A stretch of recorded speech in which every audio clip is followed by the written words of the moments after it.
জারি করতে হবে। তারপরে প্রজ্ঞাপন আসলো ক্যান্টনমেন্টের চারপাশে মিছিল মিছিল নিচ্ছে। যখন এরা প্রেস ক্লাবে গেল, আমি গত 15-16 বছরে কিন্তু প্রেস ক্লাবের ভিতরে এইভাবে শৃঙ্খলা বাহিনীকে ঢুকতে দেখি নাই। কালকে যেভাবে বেশ কয়েক ঘন্টা ধরে নাটকটা চলছে, কিছুই নাই দেশে। আবার ফোন করে করে বলতেছি, জানো এটা এই প্রেস ক্লাবে যা কিছু হচ্ছে এটার সাথে কে কে জড়িত, এটা করলে জড়িত হয়ে গেল, তার আর কোনো প্রমাণ লাগে না পারি, যেটা সবাই ফলো করবে। আমরা ডক্টর ইউনূসের কাছ থেকে আমরা এটা আশা করছিলাম, উনি সংস্কার করবে, একটা একটা স্ট্যান্ডার্ড সিস্টেম ডেভেলপ করে দিবে। শুধু দুবাই পোর্ট ওয়ার্ল্ড আনলে বাংলাদেশ ফিট হবে না। আমি হাসিনা আপা একটা কথা শুধু আপনাকে বলতে চাই, সাপোজ ভুলক্রমে দৈবক্রমে বায়তুল মোকাররমের খতিব সেনাপ্রধান হয়ে গেছে, তাহলে আমরা তাকে তার গুণাগুণ বলতে গেলে কি বলবো? আমাদের সেনাপ্রধান 5 ওয়াক্ত নামাজ পড়েন, উনি ইমামতি করেন, উনি কোরআন শরীফ পড়েন, করে পড়েন। আমাদের এগুলো বলার সময় এগুলো কারোর কোনো কিছুই বোধ শক্তি মানে মনে করে যে শ্রোতারা সব গাঁজা খেয়ে বসে আছে শোনার জন্য।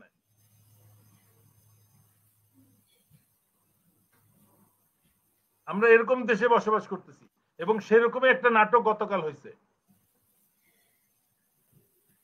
সামান্য কয়টা পরিবার, আমার ধারণা এরা এই অফিসারদের, যারা বঞ্চিত অফিসাররা দীর্ঘদিন ধরে এই একটা আন্দোলন করে আসতেছে, তারা চরমভাবে নেগলেক্ট করছে। সরকারের অন্যান্য অর্গানাইজেশন এটাকে টেকেন আপ, তাদের সব শাখা মোটামুটি একটা বড় প্রোগ্রেস করে ফেলছে এবং গড়ে কোনো চেহারা দেখে না। এই এখন আর্মি কি করছে, এই জিনিসগুলাকে তাদের লেভেলে কন্ট্রোলে রাখছে যে না এগুলা হইতে দিব না। তুমি যদি প্রমাণ করতে পারো, এই আর্মি কখনো সুবিচার করবে না, এটা আমি লিখে দিব স্ট্যাম্পে। যারা অপরাধ করছে, যারা এই অপরাধের সাথে জড়িত, তারাই রিভিউ করতেছে। এটা কখনো সম্ভব? শিয়ালের কাছে আপনি মুরগি হত্যার বিচার চাইতে পারেন? আরেক শিয়ালে মুরগি খাইছে, আপনি আরেক শিয়ালের নেতার কাছে গেলেন বিচার করতে। এখন সেটা হচ্ছে।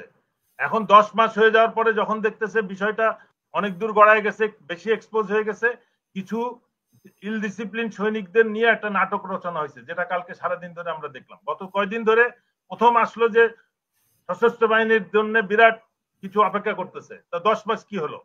এই 10 মাস তারা অপেক্ষা করতে হবে কেন? এটা প্রথম দিন থেকে একটা একটা করে 5টা করে 10টা করে দিলে তো বাই দিস টাইম সব রিকভার হয়ে যায়। এখন কেন প্রজ্ঞাপন জারি করতে হবে? তারপরে প্রজ্ঞাপন আসলো ক্যান্টনমেন্টের চারপাশে মিছিল মিছিল নিচ্ছে। যখন এরা প্রেস ক্লাবে গেল, আমি গত 15-16 বছরে কিন্তু প্রেস ক্লাবের ভিতরে এইভাবে শৃঙ্খলা বাহিনীকে ঢুকতে দেখি নাই। কালকে যেভাবে বেশ কয়েক ঘন্টা ধরে নাটকটা চলছে, এটা কি প্রয়োজন ছিল? নিরস্ত্র কিছু পরিবার সৈনিক তারা ওখানে শুয়ে রয়েছে, বিকজ এটা একটা প্ল্যান ইয়ে ছিল, এটা পরিকল্পনা যেখানে হয়েছে, তাদেরকে ঢাকায় টাকা পয়সা দিয়ে যারা আনছে তারাই ওই নাটকটা ওখানে স্টেজ করছে এবং জনগণকে ব্যস্ত রাখছে। এইভাবে সাজসজ্জা নিয়ে যদি ওই নাচনি বুড়িদের যদি ধাওয়া করতো, ওইখানে তারা নাচতে পারতো? ওই যে পেট দেখায় দেখায় নাচলো বেশ্যা বেশ্যা বলে, এই যে আন্দোলন করতেছে আওয়ামী লীগ, ওরা কি করতে পারতো? ওইখানে আর্মি যায় না কেন? ওখানে ওই ঢাল তলোয়ার নিয়ে ঢুকে না কেন? এই কয়টা নিরস্ত্র সৈনিকদের নিয়ে তারা নাচানাচি বহুতক্ষণ ধরে নাটক করলো। এরাও তো সবাইকে একই রকম ভাবতেছে এবং এটার মধ্যে তারা গন্ধ খুঁজতেছে এবং এটার জন্য কিছু রিটায়ার্ড অফিসার করছে, ফোন করে করে বলছে, জানো এটা প্রেস ক্লাবে যেটা হচ্ছে এটার সাথে ব্রিগেডিয়ার হাসানও জড়িত, উনি এখান থেকে ইন্ধন দিচ্ছে। এরা এদেরকে সৈনিকদেরকে জাহাঙ্গীর গেটের সামনে এনে আমাকে ডাকতেছে। আমাদেরই কিছু অফিসারকে তারা কিনে ফেলছে, ইয়াং অফিসার, যারা ওই অল্প কিছু পয়সা দিলে তারা তাদের দলে ভিড়ে যায়, তাদেরকে ভিড়ায় ফোন দিচ্ছে, স্যার আসেন, এটা আমাদের সৈনিকরা, আমাদের অধীনস্থদের আমরা ইয়ে করতে পারছি না, এদের পাশে অবশ্যই দাঁড়াবো। কিন্তু ইট ওয়াজ এ ট্র্যাপ। আমাকে কর্নেল হাসিনকে ডাকছে, আমরা যাই নাই। এখানেও আমাদেরকে বারবার, এখনো ইয়াং অফিসাররা যাদের কোনো খোঁজ নাই, যারা অলরেডি বিক্রি হয়ে গেছে আমরা জানি, তারা ওই পোস্ট দিচ্ছে আমাদের যাওয়া উচিত, কিছু একটা করা উচিত, এভাবে আমরা গাদ্দারি করতে পারি না। তা গাদ্দারি তো তুমি নিজে করে বসে আছো।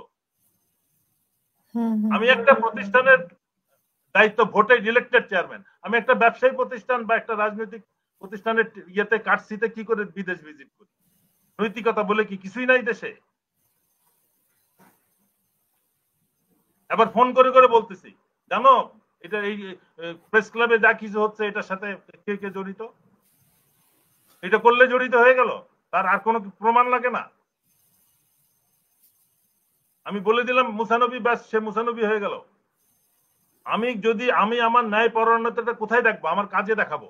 হাসিনা আমার বলার উদ্দেশ্য, আমি ওই বিষয়টাকে আন্ডারমাইন কালকে তো মানুষের মধ্যে এক ধরনের উত্তেজনা তৈরি হয়েছে যেভাবে না না না আর্মি আমি ভেবেছিল। বিষয়টা হচ্ছে যে আমি অপরাধীদের আমার বগলের নিচে রেখা ওই সৈনিককে তার অন্যায় হয়েছে তার প্রতি বিচার চাচ্ছে তার দাবড়াইতেছি, কিন্তু আমার বগলের নিচে কিন্তু খুনি আছে, দুর্নীতিবাজ রয়েছে, 1000 কোটি টাকার দুর্নীতিবাজ, এবং কিছুগুলারে আমি প্লেনে উঠাই দিচ্ছি সযত্নে। সেখানে আমি এদের পিছনে দৌড়ানোর অধিকার রাখি? আমাকে ন্যায় বিচারের একটা মানদণ্ড থাকতে হবে। বিচার যে অন্ধ সেটা, সেই জিনিস উঠে গেছে বাংলাদেশে, সেটা বলে কোনো কথা নাই। এটা দেখে দেখে বলতেছে, আমাকে লোক দেখা, আমি তারপরে তার রায় দিব যে অপরাধী কিনা। একজন খুন করে 1000 কোটি টাকা লুট করে নিরাপদে ক্যান্টনমেন্টে বসে থাকবে, আর আপনি ওই সৈনিকদের পিছনে দাবড়াবেন, প্রেস ক্লাবে গেছে ওইখানে যে তাদের ঘেরাও করবেন। এবং আর্মিতে এভাবে এই কয়েক মাসে তো আমরা এভাবে ঘেরাও করতে দেখি এত কিছু আপনি হয়েছে। অন্যখানে গেল না কেন? অন্য অনুষ্ঠানে এই যে আইন শৃঙ্খলা কত রকম পরিস্থিতি হলো, ওখানে যে হালকা ভাবে দূরের থেকে বসে বসে দেখলো কেন? বাইনোকুলার লাগায় দেখে তখন। তার মানে সবকিছু নাটক হচ্ছে, এবং সবখানে জনগণকে দর্শক বানায়, গ্যালারিতে দর্শক বসায় রাখছে। 16 কোটি দর্শক, আর এখানে খেলতেছে অল্প কয়জন। এই যে আমি সাকিব ভাইয়ের কথা বলতেছি, সাকিব ভাইয়া যখন বলতেছে পোর্টের কথা, তখন আমেরিকান পোর্টের কথা বলছে, চাইনিজ পোর্টের কথা বলছে, ইউরোপিয়ান পোর্টের কথা বলছে। কিন্তু আমরা এই 70টা পোর্ট কোন কোন দেশ? তারা আমাদের থেকে উন্নত না আমাদের থেকে আরো নিচেই? আমাদের নিচে বেশি দেশ হওয়ার সম্ভাবনা আছে নাকি? নাই তো। এই 70টার মধ্যে 40টা দেশ আমাদের থেকে উন্নত। আমরা তাদের বিষয়টাকেও বিচার করে তারপরে আমরা সিদ্ধান্ত নিই, এটা চাচ্ছি। আমি বলতেছি না যে আমরা দিয়ে দিচ্ছি বাইরের কাউকে। সত্যিকার অর্থে আমরা খারাপ একটা সিস্টেমকে ভালো করে দিয়েছিলাম, কিন্তু আমাদের টেন্ডেন্সি হচ্ছে যে দল ক্ষমতায় আসবে সে সবকিছু খাবে, কাউকে আর সুযোগ দিবে না। তো এখন সাহেব পাওয়ারটেক আছে, তারপরে আরেকজন করিম পাওয়ারটেক আসবে। আপা বুঝছেন কি বলতে চাচ্ছি? যখন ইলেকশন হবে সাথে সাথে করিম পাওয়ারটেক তারপরে পোর্টের সবকিছু সে খাবে, সে তো কাউরে দিয়ে খাবে না। প্রবলেমটা কিন্তু এইখানে। কিন্তু আপনি বাইরে যদি একটা প্রপার কন্ট্রাক্ট করে G2G করে আসেন, তখন কিন্তু এটার একটা অ্যাকাউন্টেবিলিটি থাকবে। আমরা একটা ট্রায়াল, এনসিটি মানে কিন্তু একটা পার্ট, এবং যেখানে এস্টাবলিশমেন্ট যা কিছু আছে ওটার তো বিল তারা করবে না, তারা নতুন ইনস্টল করবে, ওইটার তারা বিল ক্লেম করবে, ওইটার কস্ট তারা রিকভার, তারপরে তারা প্রফিট নেবে। কিন্তু এখানে আমাদের মনে করি যে আমাদের একটা স্ট্যান্ডার্ড ভালো কিছু দেখার সুযোগ রয়েছে। আমাকে একজন ফোন করে বলতেছে এখানে তো ইন্ডিয়ান ওয়ার্কার আছে, মানে আমাদের দেশে ইন্ডিয়ান সিটিজেনশিপ নিয়ে, পাসপোর্ট নিয়ে, আইডি কার্ড নিয়ে বহুত ইন্ডিয়ান রয়েছে, সেনাবাহিনীতেও রয়েছে, আর্মি, নেভি, এয়ারফোর্স সব জায়গায় আছে, সরকারি কর্মকর্তা আছে, ভারতীয় সিটিজেন, আমাদের সিটিজেনশিপ নিয়ে আমাদের এনআইডি বানায় চাকরি করতেছে। এখানে পাশে যদি ইন্ডিয়ান ওয়ার্কার পোর্টে কাজ করে, অসুবিধা কোথায়? ইন্ডিয়ান জাহাজ আসতেছে, এখন ইন্ডিয়ার ওসিলাই কিন্তু বিদেশে আসা বন্ধ হবে। কিন্তু মূল আমার যেটা কারণ মনে হচ্ছে যে এই পোর্টটাকে এইভাবে যদি রাখা হয়, আবার এই ট্রানজিট করিডোর ইস্যু কিন্তু ইন্ডিয়া আনবে। এই 22,000 কোটি টাকার যে গল্প শোনাচ্ছে, এটা তো অবাস্তব বিষয়, এটা কোনদিন কার্যকর হবে না। বাট এটা হইলেও ইন্ডিয়ার নিজের ইনফ্রাস্ট্রাকচার ডেভেলপমেন্ট প্রজেক্টের আন্ডারে হবে, কিন্তু তারা সুযোগ পেলেই তারা বাংলাদেশের মধ্যে থেকে ফ্রি জিনিসপত্র নেওয়ার চেষ্টা করবে। সুতরাং ওই সুযোগটা যাতে না পায়, এই জন্য আমাদের পোর্টে একটা এই খালি এনসিটিটাকে দিয়ে আমরা ভালো কিছু দেখার চেষ্টা করি, যে আমরা বিদেশে যে দেখে আসি, আমরা দেশে এসে দেখি যে ভালো কিছু হয় কিনা। উনি একটা প্রমিস করছে, যদি তারা টার্মস এন্ড কন্ডিশন প্রপার না হয়, আমরা তো আগে দেখব, আগে পার্লামেন্ট ছাড়াই তো বহুত চুক্তি হয়েছে, ভারতের সাথে কত চুক্তি আমরা জানি না, সেটা বাতিল করার সাহস নাই। আমাদের অ্যাম্বাসেডারকে 3 ঘন্টার আগে নোটিশ দিয়ে তার বসায় রেখে দিছে, কোনো খবর নাই। আরেকজন ডেপুটি হাই কমিশনার যাওয়ার আগেই ঘোষণা দিয়ে দিচ্ছে কোরবানি হবে না কলকাতায়। আমরা কি, কোন জাতি এটা? আমরা কিন্তু মানে কোন একটা মানদণ্ডের মধ্যে আমরা পড়ছি না তো। আমাদেরকে যে কোনো একটা স্ট্যান্ডার্ড ফলো করতে হবে। আমি আপনার জন্য যেটা আইন বলতেছি সেটা আমার জন্য প্রযোজ্য না, আমার ছাড় আছে। আমি যেটা আমার জন্য যেটা প্রযোজ্য সেটা অ্যাম্বাসেডর সাকিবের জন্য প্রযোজ্য না। এটা কোন দেশ? এটা আমরা একটা সিস্টেমে কি আসতে পারি যেটা সবাই ফলো করবে? আমরা ডক্টর ইউনূসের কাছ থেকে আমরা এটা আশা করছিলাম, উনি সংস্কার করবে, একটা স্ট্যান্ডার্ড সিস্টেম ডেভেলপ করে দিবে। শুধু দুবাই পোর্ট ওয়ার্ল্ড আনলে বাংলাদেশ ফিট হবে না, বাকি সমস্ত, এবং তার মধ্যে প্রথম যেটা সংস্কার, ডিফেন্স মাস্ট, যে সৈনিকদের নিয়ে নাটক হয়েছে ওরা কিন্তু বক্তৃতায় ঠিকই বলছে যে আমার প্রতি অন্যায় করা হয়েছে, যে আমার প্রতি অন্যায় করা হয়েছে, কিন্তু আমার যাওয়ার কোনো জায়গা নাই। সেনাবাহিনী কিন্তু এইভাবে কিন্তু নির্যাতিত হয়ে আসছে নীরবে।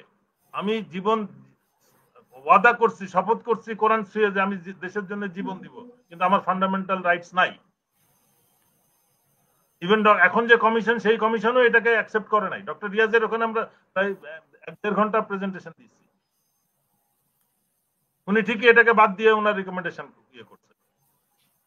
এগুলো এখানেও তো একই কাজ হচ্ছে, ওই কোনটা করলে আমার সুবিধা, কোনটা করলে আমার চাকরি থাকবে, এগুলো করতেছে সবাই। একটা অফিসার 200 অফিসার অ্যাপ্লিকেশন করছে, সেনাপ্রধানকে 1 সেপ্টেম্বর অ্যাপ্লিকেশন করছে, উনি ফেলে দিছে, রেখে দিছে। এটা 5 সেপ্টেম্বর ইয়েকে সরাসরি প্রধান উপদেষ্টাকে দেওয়া হয়েছে, ওইখানে বলে আমরা নিব না, অ্যাপ্লিকেশন নিব না। উনি সবাইটা নিবে, ডিফেন্স অফিসারদের অ্যাপ্লিকেশন নিবে না, ডিফেন্স অ্যাডভাইজার যিনি আছেন। তারপরে জোর করে তাকে দেওয়া হয়েছে। আমি বলছি এখানে বসে থাকবে অ্যাপ্লিকেশন নিয়ে, যখন ট্যাক্স না হবে, বলতে হবে নিয়ে রিজেক্ট করতে হবে, তারপরে নিয়ে ফেলে রেখে দিছে। তারপরে মিনিস্টার অফ ডিফেন্সে দেওয়া হয়েছে 12 জানুয়ারি, ওইটা উনি ফেলে রেখে দিছে। ফোন দিলে বলে আমার পাঠাইতে নিষেধ করছে। এটা কোন দেশ? আমি একটা আবেদন করছি, আমার কষ্ট জানাইছি, এটা আর উপরের থেকে আদেশ আসছে পাঠাবা না? মানে তোমার কি সমস্যা এটা? এবং যে শাস্তি দিছে, যে অপরাধ করছে, তাকে বলতেছে তুমি রিভিউ করো। এই রিভিউ কমিশন কোন অবস্থাতেই ডিফেন্স পার্সন দিয়ে করলে হবে না। It has to be somebody outside serving, যারা এই অপরাধের সাথে জড়িত, তাদের বাইরে, যারা এদেরকে প্রোটেকশন দিচ্ছে, যারা এই অপরাধীদেরকে প্রোটেকশন দিয়ে রাখছে সেনাবাহিনীতে, তারা কি করে যাদের প্রতি অবিচার হয়েছে তাদের বিচার করবে, আবার রিভিউ করবে? It has to be done by somebody else. আমরা সেটার জন্যই বলতেছি, ডিফেন্স কমিশন করলে কিন্তু বাকি সব জায়গা ঠিক হয়ে যাবে। যখন বাইরে সবাই দেখবে যে আর্মি থেকেও, আর্মিতেও পানিশমেন্ট প্রপার হচ্ছে, বিচার হচ্ছে, সেখানে কেউ ছাড় পাচ্ছে না, মাপ পাচ্ছে না, তখন কিন্তু বাকি সবাই এমনি সিধা হয়ে যাবে। বাড়িতে বড় ভাই যে সব থেকে বেশি মানে ইনফ্লুয়েন্সিয়াল, তাকে যদি বাবা মা শাসনে রাখে, তাহলে ছোটরা কিন্তু এমনি শাসন হয়ে যাবে, শাসনে থাকে। আমরা বড়টারই তো বেয়াদব বানায় রাখছি, যা খুশি তাই করে বেড়াচ্ছে। যে আমি তো কথাটা সত্য ডক্টর ইউনূস বলতে পারবে আর উনি বলতে পারবে, আর আমরা শুধু অ্যাজিউম করতে পারবো। বাট গেছেন যে এটা আমরা শুনছি এবং এটা বলেছেন, এটাও লোকমুখে শোনা যায়। যদি বলে থাকে অবশ্যই এটা ঠিক বলে নাই। ওনার ওই যে 1 বৈশাখে উনি ইয়েতে গেছিলেন, মন্দিরে গেছিলেন, কেন গেছিলেন ঢাকেশ্বরী মন্দিরে আমাদের জানা নাই। সেনাপ্রধানের কি কাজ ঢাকেশ্বরী মন্দির? মানে কাজের কিন্তু কোনো সারেগামা পাচ্ছি না আমরা। প্রত্যেকটা কাজের, আমার কথা হচ্ছে যে শুধু বিরাট অপরাধ করছে হাজার হাজার। এই যে আপনার বার্মার যে ডিফেন্স অ্যাটাচি ছিল, তাকে উইথড্র করে নিয়ে আসছে, আমাদের বাংলাদেশ গভর্নমেন্টের সিক্রেট ডকুমেন্ট ইন্ডিয়াকে হ্যান্ড ওভার করছে, বার্মিজ গভর্নমেন্টকে হ্যান্ড ওভার করছে। দেশে এনে তাকে মেজর জেনারেল প্রমোশন দেওয়া হচ্ছে। এটা তো আর পৃথিবীর কোথাও হয় না। এই আমেরিকাতে এটা হয় না, চায়নাতে হয় না, ইউরোপে হয় না। সাকিব অ্যাম্বাসেডর সাকিব হয় এটা, যে একজন দেশদ্রোহীকে আপনি এনে পদোন্নতি দিচ্ছেন। তা আমরা দুবাই পোর্ট ওয়ার্ল্ডের ক্ষেত্রে আমরা এটা প্রযোজ্য কেন করব? ওরা কি দোষ করলো? অনেক ধন্যবাদ। দেশে বসেও বিক্রি করি, বিদেশে বসেও দেশকে বিক্রি করে দেই, এবং ওইটার রিওয়ার্ড এখানে নিশ্চিত করা হয়েছে যে তুমি এই ডকুমেন্ট দাও, তুমি দেশে গেলে প্রমোশন পাবা। ন্যায় বিচার চাচ্ছি, এবং ন্যায় বিচার তখনই হবে যখন সঠিক তদন্ত হবে এবং শাস্তি হবে। শুধু বরখাস্ত বা অপসারণ কিন্তু বিচার না। বাংলাদেশে এই শাস্তির কালচারটাই উঠে গেছে। শাস্তি পায় আম জনতা, শাস্তি কখনো আমরা রাজনৈতিক নেতা, কোনো ব্যুরোক্রেট, কোনো ঊর্ধ্বতন কর্মকর্তার শাস্তি হইতে দেখি না। এটা চালু হলে পুরো দেশ ঠিক হয়ে যাবে। ততদিন পর্যন্ত দেশ ঠিক হবে না যতক্ষণ পর্যন্ত ন্যায় বিচার সবার জন্য। আমাদের দেশের আইন অন্ধ বলে, কিন্তু আমাদের দেশের আইনের 2 চোখই খোলা, কখনো ডান চোখ কখনো বাম চোখ, 2 চোখ একসাথে খোলে না, একটা একটা করে খুলে। এটা হয়ে গেছে অসুবিধা। এইটাকে আমার 2 চোখে বন্ধ করে বিচার করতে হবে। ধন্যবাদ। অসংখ্য